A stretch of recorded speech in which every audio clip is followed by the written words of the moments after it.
What's up, everybody? Welcome to Make Things Tiny. My name is Mick. So you're looking to go tiny, but you want to save money, and you want to make sure you're not in a situation where your tiny house falls apart 6 months or a year into it. This is the perfect video for you because today we're going to hear from Lawrence. Lawrence is coming back on the channel to talk to us about their experience going tiny. They're going to give some really helpful tips to avoid a tiny house buyer beware situation and talk about some unexpected costs that might surprise you. If you're new to the channel, make sure you subscribe and let's jump into it. Let's get an update on Lawrence's tiny house journey.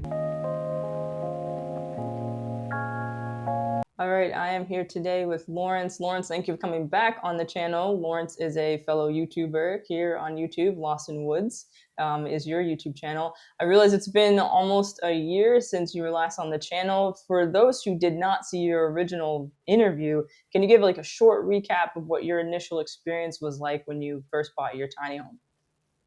Yeah, thank you. It's nice to be back. Thanks for having me again, Mick. I appreciate that. Just a little recap. I had originally a very small tiny house called my micro tiny house, and I had that for several years in the Vegas area. And long story short, I ended up moving up here to Washington, and I ended up upgrading to my new tiny house in 2020, which is right around 300 square feet or so. It's a 26, I think, by 8 and 13 and a half tall, something like that. So if you count the lofts, it's a little over 300. But yeah, I bought it through a third party folks. It was through Tiny House Listings, and that's who got me in touch with the builder. It was a father-son duo that built the tiny house, and it was it was not completed all the way, so I had to do some finishing touches. I had to put the kitchen in, the bathroom in, a bathroom wall. I had to furnish it. And then I had some repairs to make along the way because when you're buying from somebody else who isn't necessarily a contractor, sometimes things don't always work out. So I had a few upgrades and challenges there. But since then, knock on wood, everything's been working pretty good so far. Yeah, no, that it definitely has been for you. I think you sort of experienced a lot of things really early on with, I think you said like there was like a leak and like multiple leaks in the beginning and Oh like my, different things with the trailer and stuff like that. yeah. It's been, well, I don't want to use any coarse language, so I won't, but let's just say it's been an experience.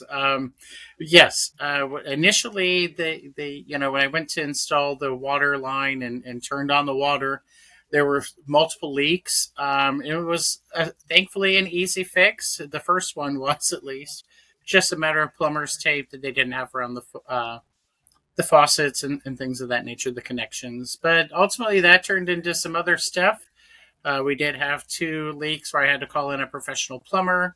They use PEX plumbing. A lot of us use PEX plumbing now in our builds, in our tiny houses. And unfortunately, the first generation of PEX plumbing used these types of O-rings, I think is what they call them.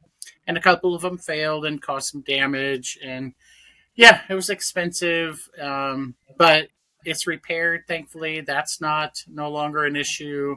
I've had to have an electrician come out twice to help. Thankfully, the tiny house is safe. However, there were a couple of things that they didn't quite do quite right, let's just say. But everything's fine. Everything's been redone that needed to be redone through the plumbers and/or electrician. So that's been pretty good. I haven't, thankfully, had any major recent things since our last talk. So I'm pretty happy about that. Hopefully it doesn't happen again, ever, or for a long time. So yeah. Well, that's good. I'm glad to hear. So no new challenges or surprises in the past like almost year or so. Well, I wouldn't say that. I would Oh. say what I have found recently is, although there's no like structural issues, thankfully, or anything, Hmm. mechanical going on, now it's just a matter of upkeep. And I think because I've always been an apartment dweller prior to owning a tiny house, I always didn't really think about like the outside of the structure itself. So this year I ended up touching up and doing some painting of the outside walls. recaulking of certain areas like the windows, certain trim areas, things of that nature. So that's one thing that when you asked about getting together and doing another video, I was like, what can I talk about? And I was thinking, oh, that's something I never used to think about. So there are certain things, as tiny house owners and owners in general of any property, is the upkeep. And so that's what I would think about now, is the challenges that come along with that, making sure you stay on top of it to avoid external water leaks, for instance. So Okay. yeah, so I went through this summer before family came and visited, and recaulked windows. I repainted. I got up on the roof. That's the other thing. I live in the Pacific Northwest, so we get a lot of water here, Hmm. as I'm sure you know, and Hmm. or have probably heard. And yeah, it's crazy. So you want to make sure that your roof is, clear of debris. Make sure there's no moss up there, anything growing up there. Making sure that, and I have a metal roof, thankfully, so they do hold up to the test of time uh, so far.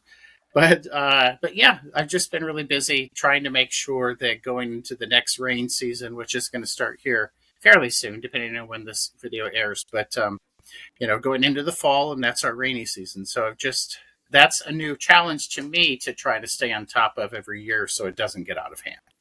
Hmm. I think that's a really great point too, because the upkeep part is not really a side of tiny house living that people get to see too often. Right. People see like the early stages, like I'm thinking about buying a tiny house. This is the house I'm gonna pick. Like this is my tour when it's like brand new and it's empty and it's all Right. shiny and flashy. But like what happens like years later? And I think the added costs with like the upkeep and stuff like that Yeah. too. Um, can you talk a little bit about some of the pros and cons of like doing it yourself versus like Yeah. having someone come out and like regularly do that maintenance? Like what are the cost Yeah. differences there?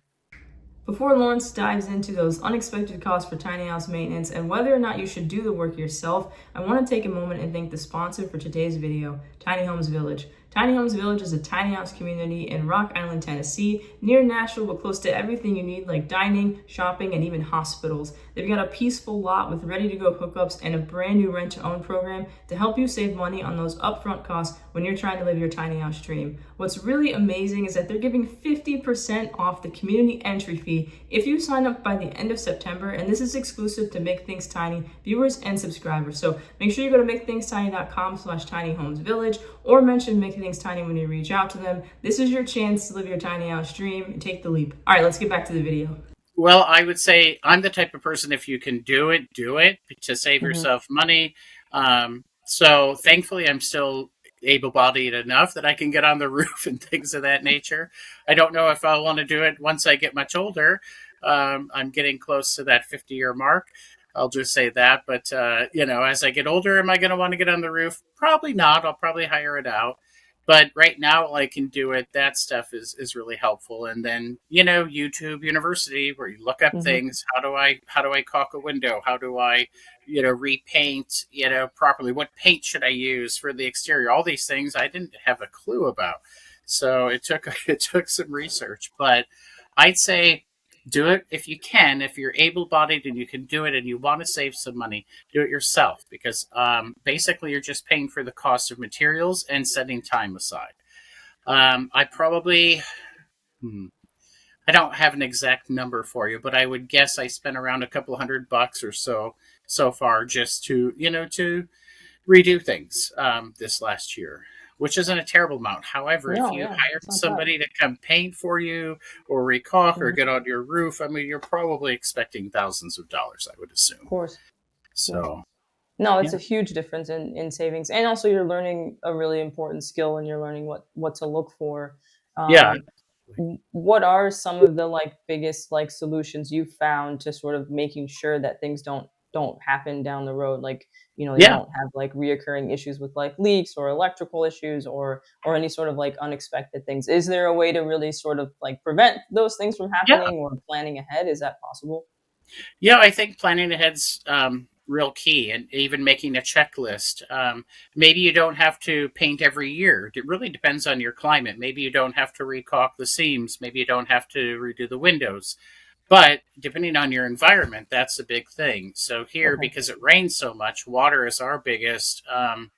at our biggest hurdle here to jump. So I want to make sure that every year that I'm going through and checking windows, seams of the doors, anywhere where water could penetrate into the house, including being that I have a metal roof. And it's something I came across recently. I didn't do it yet this year, but they say if you have a metal roof for your tiny house, that you want to replace the screws with a little rubber gasket, which I didn't realize either, once every Yeah. 10 years Okay. to ensure that there are no leaks that way. And, although I've only lived in the tiny house for 5 years now, or a little Hmm. over 5 years, it was built almost 9 years ago. So we're getting close to that Oh, okay. 10-year mark. So next year, my happy butt's going to be on the roof and replacing, I don't know how many hundreds of screws, but I'm assuming quite a lot from what I can see. So I didn't just even think things about to that. Yeah. plan. Yeah, and I Okay. didn't think about that either. I was like, "Oh, that's a good idea." Apparently, the rubber gaskets in the screws that go into the metal roof fail after a certain period of time. So there's just all sorts of things like that, like maintenance and stuff I didn't even consider. I thought, "Oh, a tiny house." It's to me, it was brand new. Hmm. Nobody lived in it. I mean, I thought, "Oh, I should be fine," but you still have upkeep. So That's a really good point too, like thinking about, okay, like the difference between when you got the house versus when the house was actually built and what that might do for your maintenance costs down the line or things you have to keep in mind. I think that's really important for people to know because more and more people are considering buying tiny houses that have previously been owned. So you would have yes, to think, okay, well, what work have they already put into it? And if it was built, 7 years ago, I only have 3 years before I have to go potentially on the right, roof and change all those screws yeah, out. So yeah, that's a really important piece to think about too. I would have never thought about that. So it's great that sure. you brought that brought that up. Yeah. I know I didn't think about it myself, and then one day I noticed, like, how I first noticed it was last winter, last rain season. I had a very small drip of a leak that was coming through one of the windows, and I was like, "What the heck is going on?" And then after some review, I mean, with expansion and contraction of things, I mean, things fail over time. So, yeah, so just keeping on top of that, and like you said, you don't know what you're getting. Somebody else might have built the house if you're buying a used one, but if you can get any and all information, hey, when was the roof built, when was the structure built, which you probably will have all of that, but just see if you can get as much information as possible, even appliances, because appliances break down. And Hmm. that's another thing I've had, on my YouTube channel. If you go back some couple of years ago, you can see where I've had the fridge had to be replaced. I've had to replace parts on my washer dryer combo unit. There's, appliances don't last either. So there's always seems like there's always something to do. But it's typical, of any sort of house, or whether it be a tiny house, a cabin, a park model, a regular full size, sticks and bricks house. Really, just upkeep is what I'm finding now as I'm getting further into my tiny house journey. No, that's fair. And I feel like you've learned a lot too. Like coming up on your fifth year, what would you say is the biggest lesson that you've learned about being in a tiny house? Trying not to freak out when things happen right away. That's the scariest thing, because it's your world. You're living in it. It's your Hmm. domicile. And when something Hmm. happens, and try not to, like, just make quick decisions. Try to take it, if you can take it, of course, mitigate the situation, especially if it's a water leak or electricity or anything dangerous, handle that, but then take a step back, see if it's something you can physically do yourself, if you have the know-how, the knowledge, the ability to, and if it's safe for you to do it yourself. I'm not an electrician. I'm not a Good. plumber. There are certain things I can do, yes, but there are certain things that I can't. So work within your limits and really just, but also don't be afraid to try things if it's something that you can do, and uh, you're qualified to do. Then sure, do it yourself. If not, then you need to take your time and start researching people. Research Hmm. your contractors, make sure that they're valid, make sure that they have the credentials, to make sure that you're not wasting money and having to hire somebody again. So No, I think that's good advice to just kind of take things as they come and try not to freak out. I think that's really good yeah, advice too. Yeah, Because I because could that see where, like, person, you know, you're living in like 300 square feet and like right, something leaks, it feels very different than if it, you know, something leaks in your 2,000 square foot house because it leaks like way over here in this one area versus like this is your entire space. So I could right, see where you would definitely be like, oh my gosh, like I have to do something right right. away. But, you know, sometimes it makes sense to just try to take a breath and figure out, you know, what you can and can't do in that moment. Yes, absolutely. And sometimes it's a cost thing too. So if you can, Mhm. even if you can take care of it in a short-term basis and then do your research and or hire someone to come do it, that's. But yeah, really just not freaking out. That's been the hardest thing as a tiny house owner because things are going to go wrong. I mean, it happens. That's just part of life. But being able to not freak out and make a quick decision that might end up costing you more in the long run, if you can step back, do your research. How can I get this resolved, and then move forward? No, I like that. I like the way you say that. So something we didn't really talk about in your last interview, I think we had touched on it, is like cost. And Yeah. the price of tiny homes has gone up, believe it or not, even in the Oh past like my 9 to 10 months since we last like spoke here on the Yeah. channel. More and more people are, that's kind of like the main thing people are kind of just like they're frustrated with, and they're trying to find a way not to have Yeah. to pay, you know, over 100 grand for their new tiny house after Sure. the years that you've had sort of like with experience with your tiny home, and you know you bought a tiny house at a very affordable price, They you did. know, not too long ago. What advice would you give to someone who is, you know, watching this video and they want to go tiny but like they really want to save as much money as possible in, Mhm. you know, in searching for a tiny house? What would you say to that person? I would say, of course, I would first say do your research as much as you can when you're looking at these tiny houses. Try to vest as much information as you can about the people who built the tiny house, especially if it was a self build, because in the long run, if you buy somebody else's project that's not necessarily up to par, Hmm. like mine had some issues, right?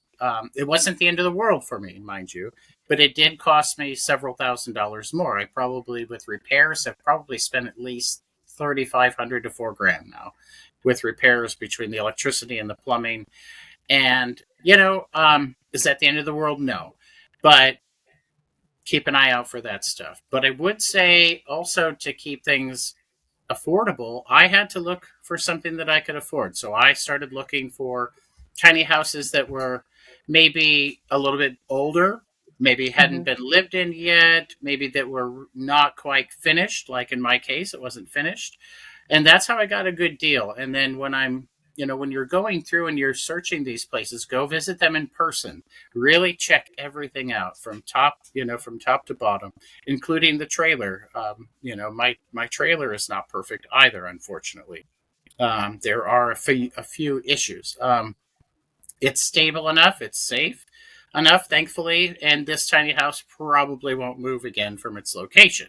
Hmm. Thankfully, I have my own land now, so the tiny house will probably spend its remaining days here. Hopefully, that's quite some time from now. But yeah, as far as like looking for things that are affordable, what's within your budget? What can you do?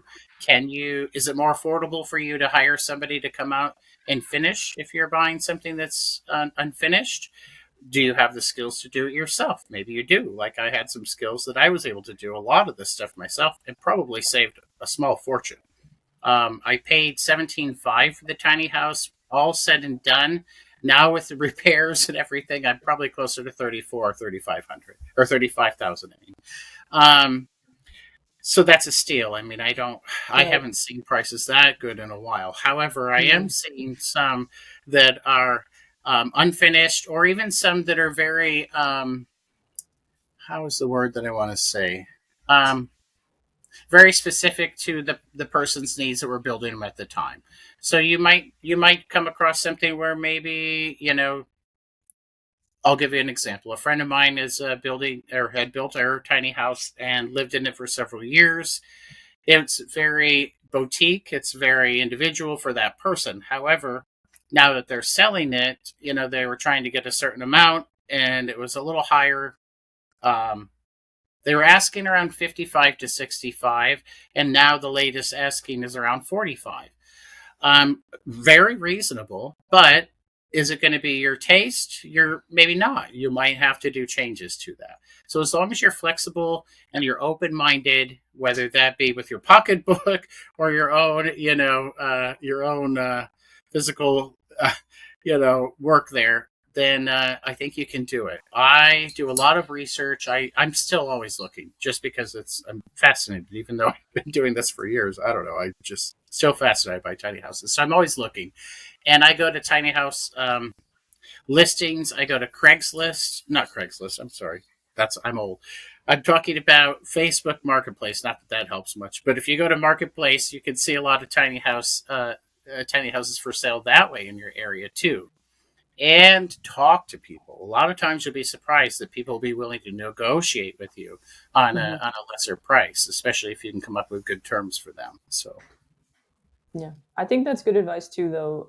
Just sort of thinking about it from the perspective of make your budget the most important factor. Like if your budget's the most important factor, then it's not necessarily that you're gonna have to compromise. Just have to think about it differently. There's pros and cons to getting a brand new tiny house. Not every brand new tiny house is built the way that you would expect. Some brand new tiny homes fall apart within the first year or two. So that's not Watch necessarily some guaranteed. videos where you brought that up, and I was like, Yeah, it doesn't guarantee that you're going to tell have you like that. this perfect experience. Right. Yeah, Yeah. So you could put $100,000 into a tiny house, that's right. buying it brand new, Still, and then a year and a half or 2 years later, you're still dealing with issues that, it could leak. There could be mold. There could be different issues like that. So you'd have to sort of like change your perspective of what the price point's actually getting you. And I really like that you mentioned like kind of like the equivalent of a fixer upper, right? Like if you have 30 grand, maybe you buy something that's not to your aesthetic, and then you learn a new skill. You get to, you kind of like strip it down and you make it what you want. Or that's maybe it's not what you like right now, but you can do a little bit of work over time. Like it's the yeah. same way you would approach a traditional house, purchase. Like if you can't Absolutely. buy your dream house, move and ready, get a Somewhere. fixer upper. Yeah, you start somewhere. I think of my micro tiny house. It was all of 92 square feet, and I Oh loved wow. that house. It was it started out as my little cabin and ended up being my full-time residence for about a year, and it just wasn't enough space. But you know what? I love that house, and it got me to the next level. Hmm. And now where I'm at now, I mean, as much as I love this tiny house, I can't lie to you, Mick. I'm still thinking about what's the next step. And I'm Hmm. even thinking about park model houses now. I will still keep this most likely, but if not, I'll let you know. And anyone wants to buy it with all the updates and fixes, but but yeah, I think that's the other thing is when you're looking really, what can you afford, what can you do to fix it, and what are your needs. Hmm. Um, my only complaint of my tiny house now is that my bedroom is upstairs, the loft is upstairs. Okay. And I'm a little concerned as I get older, having to take the stairs up and down as I get older, is that going to be an issue? Right now, it's not. But, these are other things to consider too. So, No, that's a really good point. It's one of the reasons why park models yeah. have become so popular, because they have more flexible floor plans, and you get that first floor bedroom, Right. instead of, and the loft can just be storage, or you can completely get Yes. rid of the loft. You don't have to have it at all, and you can Yeah. just have that, just have higher ceilings if you want to. So yeah, I Totally. think that's a good point. Again, that I've tried to reiterate on the channel, is that it doesn't have to be the house that you live in for the rest of Right. your life. Right. Like Right. you have to sort of see it in chunks, and then maybe that can help. Like it's just a stepping stone. Like you have You no do. idea. Like you're saying, like you might live in it for 3 or 4 years and wake up one morning, you're like, I don't want to be in this house Right. anymore. And maybe And tiny yeah, house isn't for you. That happens too. I exactly. know a lot of people who it was their stepping stone to get into housing. And then Hmm. ultimately, they were able to save up over time and buy a traditional house. Right. Um, I'm not there. Would I ever change my mind? I don't know. I really like living tiny. So I really could see, the park model is my next step, but I can't tell you what will happen 20 years from now. I'll be considerably older, and I don't know. But just keeping an open mind. Remember this. What I think about it is like this. It's an investment. Right. If you buy an RV is not going to hold money. A tiny house will at least hold its value for the most part. In Hmm. fact, as you mentioned earlier in the video, now they're going for They're going 100K up. plus. Yeah. Yeah, so it's Mhm. pretty crazy what's happening in our market and in the tiny house community. But yeah, I think about it as an investment. Anytime I have to put money into the house, although it can be frustrating, or time, I think, okay, this is an investment towards my future because this is only going to help maintain the value and regain value over time. Mhm. So Mhm. Yeah, of course. Yeah, I really like the way you say that, and I think that's a really helpful way to look at it. You're learning skills and you're investing in whatever the future looks like for you, whether it's tiny or it's a bigger version of a tiny house or yeah, something completely different. So yeah, no, I think it's really cool. I'm really glad that you were willing to come back on the channel again. It's really yeah, cool to just hear your story in general. So for the people that are watching that didn't see the first video, I'm sure, excited for them to go back and watch that one yeah, and to heck check yeah, out your YouTube channel. thank But you. just in general, it's good to just get an update from you and just see that things are going well and there's always lessons learned, but overall you're having a good time, which I is still great to see. So yeah, I appreciate you just taking the time to chat and give us an update, and I'm glad things are going so well. Thanks again, Mick. I really appreciate you inviting me back. It's nice to see your face again and love watching your videos. So thanks again. Appreciate Yeah, you. I appreciate it. Thank you, Lawrence. All right, that was my conversation with Lawrence. I appreciate Lawrence taking the time to come back on the channel and give us an update on their experience going tiny. Coming up on almost 5 years, Lawrence has learned a lot of valuable lessons. So thank you for sharing those with us, Lawrence. And make sure you check out Lawrence's YouTube channel. The link to their channel is in the video description. And if you haven't seen their first video on the channel, you can check it out here. Thanks so much for watching, guys. Don't forget to think tiny, and I'll see you guys in the next one.